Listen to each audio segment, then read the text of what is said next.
ನಮಸ್ಕಾರ. ಜಗತ್ತನ್ನು ಗೆಲ್ಲುವುದು ಸುಲಭ, ಆದರೆ ನಿಮ್ಮ ಸ್ವಂತ ಮನಸ್ಸನ್ನು ಗೆಲ್ಲುವುದು ಅತ್ಯಂತ ಕಠಿಣ.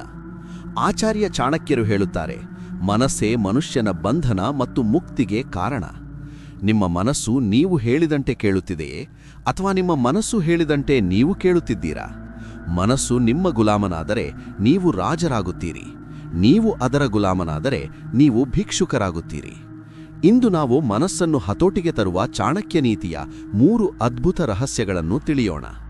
1. ಚಂಚಲ ಮನಸ್ಸಿನ ಎಚ್ಚರಿಕೆ, ದ ಫಿಕಲ್ ಮೈಂಡ್. ಚಾಣಕ್ಯರ ಮೊದಲ ಕಟು ಸತ್ಯ: ಮನಸ್ಸು ಗಾಳಿಗಿಂತ ವೇಗವಾಗಿ ಓಡುತ್ತದೆ ಮತ್ತು ಕೋತಿಯಂತೆ ಚಂಚಲವಾಗಿರುತ್ತದೆ. ಅತಿಯಾದ ಆಸೆಗಳು ಮತ್ತು ಭೋಗದ ಆಲೋಚನೆಗಳು ನಿಮ್ಮ ಮನಸ್ಸನ್ನು ದಾರಿ ತಪ್ಪಿಸುತ್ತವೆ. ಚಾಣಕ್ಯನ ಪ್ರಕಾರ, ಇಂದ್ರಿಯಗಳ ಮೇಲೆ ಹತೋಟಿಯಿಲ್ಲದವನ ಮನಸ್ಸು ಸದಾ ಅಶಾಂತವಾಗಿರುತ್ತದೆ. ನೀವು ಯಾವುದನ್ನಾದರೂ ಸಾಧಿಸಬೇಕೆಂದರೆ ಮೊದಲು ನಿಮ್ಮ ಆಲೋಚನೆಗಳಿಗೆ ಕಡಿವಾಣ ಹಾಕಬೇಕು. ಮನಸ್ಸು 10 ಕಡೆ ಓಡುತ್ತಿದ್ದರೆ ಗುರಿ ಮುಟ್ಟುವುದು ಅಸಾಧ್ಯ. 2. ಮನಸ್ಸನ್ನು ಶಸ್ತ್ರವನ್ನಾಗಿ ಬಳಸಿ, ಮೈಂಡ್ ಆಸ್ ಅ ವೆಪನ್. ಚಾಣಕ್ಯರು ಹೇಳುತ್ತಾರೆ, ಶುದ್ಧವಾದ ಮತ್ತು ಏಕಾಗ್ರತೆಯಿಂದ ಕೂಡಿದ ಮನಸ್ಸು ಯಾವುದೇ ಖಡ್ಗಕ್ಕಿಂತ ಹೆಚ್ಚು ಶಕ್ತಿಯುತ. ಯಾವಾಗ ನೀವು ನಿಮ್ಮ ಮನಸ್ಸನ್ನು ಒಂದು ಗುರಿಯ ಮೇಲೆ ಸ್ಥಿರಗೊಳಿಸುತ್ತೀರೋ ಆಗ ಅಸಾಧ್ಯವಾದುದು ಯಾವುದೂ ಇಲ್ಲ. ಚಾಣಕ್ಯರು ಚಂದ್ರಗುಪ್ತನಿಗೆ ಮೊದಲು ಕಲಿಸಿದ್ದೇ ಮನಸ್ಸಿನ ಏಕಾಗ್ರತೆ. ನಿಮ್ಮ ಆಲೋಚನೆಗಳು ಚದುರಿ ಹೋಗದಂತೆ ನೋಡಿಕೊಳ್ಳಿ. ವಿವೇಕದ ಮೂಲಕ ಮನಸ್ಸನ್ನು ತರಬೇತುಗೊಳಿಸಿ. ತರಬೇತು ಪಡೆದ ಮನಸ್ಸು ನಿಮ್ಮನ್ನು ಯಶಸ್ಸಿನ ಶಿಖರಕ್ಕೆ ಏರಿಸುತ್ತದೆ. 3.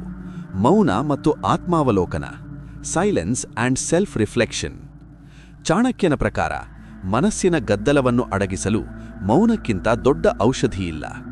ಆತ್ಮನಿಷ್ಠೋ ಭವೇತ್. ದಿನದಲ್ಲಿ ಕನಿಷ್ಠ 10 ನಿಮಿಷಗಳ ಕಾಲ ಮೌನವಾಗಿ ನಿಮ್ಮೊಳಗಿನ ಆಲೋಚನೆಗಳನ್ನು ಗಮನಿಸಿ. ನಿಮ್ಮ ಮನಸ್ಸಿನಲ್ಲಿರುವ ಕಸವನ್ನು ಹೊರಹಾಕಿ. ಸರೋವರದ ನೀರು ಸ್ಥಿರವಾಗಿದ್ದಾಗ ಮಾತ್ರ ತಳ ಕಾಣುವಂತೆ, ಮನಸ್ಸು ಶಾಂತವಾಗಿದ್ದಾಗ ಮಾತ್ರ ಸತ್ಯದ ದರ್ಶನವಾಗುತ್ತದೆ. ಮನಸ್ಸಿನ ಶಾಂತಿಯೇ ಪರಮಸುಖ. ನಿಮ್ಮ ಮನಸ್ಸಿಗೆ ನೀವೇ ಮಾಲೀಕರಾಗಿ. ಅದು ನಿಮ್ಮನ್ನು ದಾರಿ ತಪ್ಪಿಸಲು ಬಿಡಬೇಡಿ. ಚಾಣಕ್ಯನ ಈ ಮಾನಸಿಕ ಸೂತ್ರಗಳು ನಿಮ್ಮ ಬದುಕಿಗೆ ಸ್ಪಷ್ಟತೆ ನೀಡಲಿ. ನಿಮ್ಮ ಮನಸ್ಸು ಅತಿ ಹೆಚ್ಚು ಯಾವುದಕ್ಕೆ ಆಕರ್ಷಿತವಾಗುತ್ತದೆ?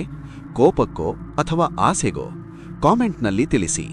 ಅತಿಯಾದ ಆಲೋಚನೆಯಿಂದ ಬಳಲುತ್ತಿರುವ ನಿಮ್ಮ ಗೆಳೆಯರಿಗೆ ಈ ವಿಡಿಯೋ ಶೇರ್ ಮಾಡಿ ಅವರ ಮನಸ್ಸಿಗೆ ಶಾಂತಿ ನೀಡಿ.